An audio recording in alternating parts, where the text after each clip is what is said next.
आखिरकार भारत की तरफ से कतर के ऊपर एक्शन लेने की प्रक्रिया शुरू हो चुकी है, जहां पर कतर ने भारत के सिर्फ 8 नेवी ऑफिसर को अरेस्ट किया है, लेकिन भारत की तरफ से कतर के करीब 500 लोगों को अरेस्ट किया जा चुका है। और भारत ने अभी शुरुआत की है, न जाने कितने लोग यहां पर अरेस्ट किए जाएंगे।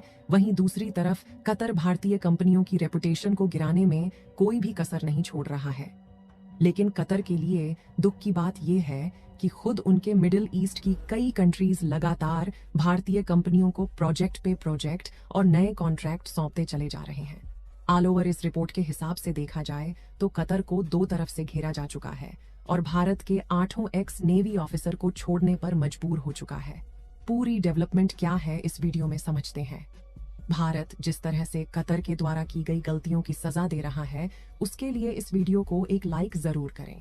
साथ ही और भी नॉलेजेबल वीडियो को देखने के लिए चैनल को सब्सक्राइब जरूर करें। कतर ने भारत के साथ जो किया है हम सभी को मालूम है, लेकिन उसके कुछ समय बाद ही खबर सामने निकल कर आती है कि कतर की एविएशन यानी कि कतर एयरवेज भारत से कई तरीके की जीएसटी की चोरी कर रही है। असल में कतर एयरवेज भारत के अंदर जब भी लैंड करती है तो उन्हें कई तरीके के चार्जेस भारत को पे करने होते हैं, जिसमें उन्होंने अपने सारे पेमेंट्स इंडिया ऑफिस से पेमेंट न करके कतर हेडक्वार्टर से पेमेंट किया है, जिसकी वजह से कतर ने 2020 से लेकर के 2023 के बीच में करीब 57,000 करोड़ रुपए की टैक्स चोरी की है। जांच और तेजी से शुरू की गई तो पता चला कि यहां पर इनपुट टैक्स क्रेडिट में करीब 6,000 से भी ज्यादा मामले दर्ज किए जा चुके हैं और अब तक 500 लोग अरेस्ट भी किए जा चुके हैं। और कतर अभी तक इन चीजों को हल्के में ले रहा था, क्योंकि अभी कतर के हिसाब से ये कोई बड़ा इंसिडेंट नहीं था। लेकिन अब इसके अंदर आईडीआर यानी कि इन्फोर्समेंट डायरेक्टरेट इन्वॉल्व हो चुकी है, यानी कि अब कतर की भारत के अंदर आने वाली सभी पुरानी फाइल खोली जाएंगी और जो भारत से जीएसटी टैक्स चोरी के मामले में इन्वॉल्व है, एक एक व्यक्ति को पकड़कर सजा दी जाएगी।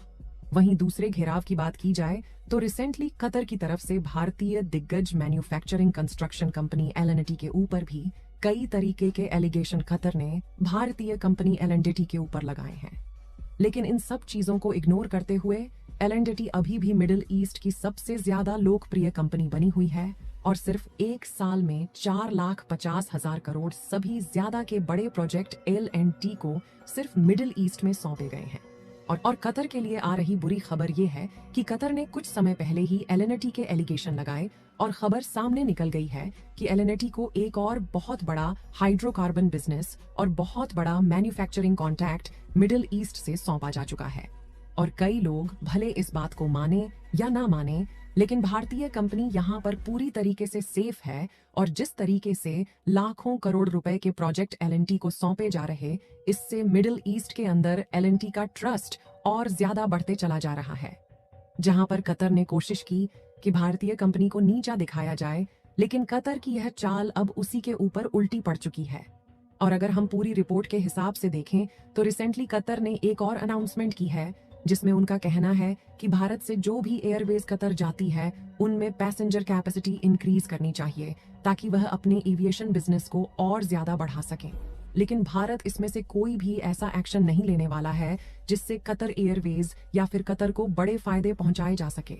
और कतर ने भारत के नेवी ऑफिसर को डेथ पेनल्टी देकर के जो गलती करी है, सही समय पर उसे नहीं सुधारा, तो जिस तरीके से यूएई और सऊदी अरब जैसे देशों ने कतर को बायकॉट किया, भारत भी ऐसा कदम कतर के खिलाफ आगे चलकर उठा सकता है। दोस्तों, यदि कोई देश भारत के सम्मानित नेवी ऑफिसर को फांसी की सजा सुनाता है और भारत उस देश के ऊपर एक्शन लेने की प्रक्रिया शुरू न करे, ऐसा नहीं हो सकता। जहां हम भारत की तरफ से कतर के ऊपर लिए गए एक्शन की बात कर चुके हैं, लेकिन अब भारत ने कतर की वो नस पकड़ ली है जिसके बाद कतर अब शायद उभर नहीं पाएगा। इसके अलावा भारत में कतर से अपनी निर्भरता को घटाने का भी एक उपाय निकाल लिया है, क्योंकि अब भारत अपनी गैस सप्लाई को डिस्टर्ब करने जा रहा है, जिसका प्रभाव सीधा कतर के ऊपर पड़ने वाला है, क्योंकि हम अपने टोटल जरूरतों का करीब 50% गैस कतर से आयात करते हैं। बड़ी खबर यह है कि भारत के पेट्रोलियम मिनिस्टर हरदीप सिंह पुरी जी ने क्लियरली बोल दिया है कि भारत के अंदर करीब 4 बिलियन क्यूबिक मीटर के स्ट्रेटेजिक नेचुरल गैस रिजर्व बनाए जाएंगे। इन रिजर्व का टारगेट यही होगा कि इससे भारत की जरूरतों को पूरा करने के साथ साथ हम अपने पड़ोसी देश की जरूरतों को भी पूरा कर पाए। और भारत के पड़ोसी देश कतर के दोस्त चाइना का इन्फ्लुएंस लगातार बढ़ता चला जा रहा है। इसको कम करने के लिए भारत ने इस प्रोजेक्ट पर सबसे ज्यादा जोर देने की प्रक्रिया शुरू कर दी है। देखिए, यदि स्ट्रैटेजिक रिजर्व की बात की जाए तो जिस तरीके से पेट्रोलियम रिजर्व के अंदर क्रूड ऑयल को रिजर्व किया जाता है, उसी तरीके से गैस को भी स्टोर किया जाता है। अभी भारत के पास गैस को स्टोर करने की बहुत ही कम कैपेसिटी है, जहां पर विशाखापट्टनम में 1.3, बेंगलोर के अंदर 1.5, पंडूर में करीब 2.5 million metric ton gas store करने की कैपेसिटी है और भारत की total capacity 5.3 million metric ton की है। लेकिन भारत अब अपनी कैपेसिटी को बढ़ाकर के मिलियंस नहीं बल्कि बिलियंस मेट्रिक टन में करने जा रहा है। भारत ने इस प्रोजेक्ट में बिल्कुल देर न करते हुए ONGC, ऑयल इंडिया और गेल जैसी बड़ी बड़ी कंपनियों को यहां पर इनवाइट भी कर लिया है। बताया जा रहा है कि 3 से 4 billion cubic metre gas storage facilities Bharat के अंदर तैयार की जाएंगी। फैसिलिटीज को तैयार करने में करीब 102 बिलियन US डॉलर की लागत भी आने वाली है। पिछले वित्तीय वर्ष में भारत की टोटल गैस खपत करीब 7 बिलियन क्यूबिक मीटर की थी और साल 2030 तक इसे बढ़ाकर के करीब 15% और किया जाएगा। यानी कि भारत अब टोटल एनर्जी के अंदर 3% मिक्सिंग और बढ़ाने वाली है। भारत लगातार कतर के द्वारा की गई गलतियों की सजा सुना रहा है और टैक्स चोरी के मामले में भी लगभग 500 लोगों को गिरफ्तार किया जा चुका है। और अभी भी भारत टैक्स चोरी के मामले में कतर एयरवेज के सभी ऑफिसरों की जांच करने में लगी हुई है।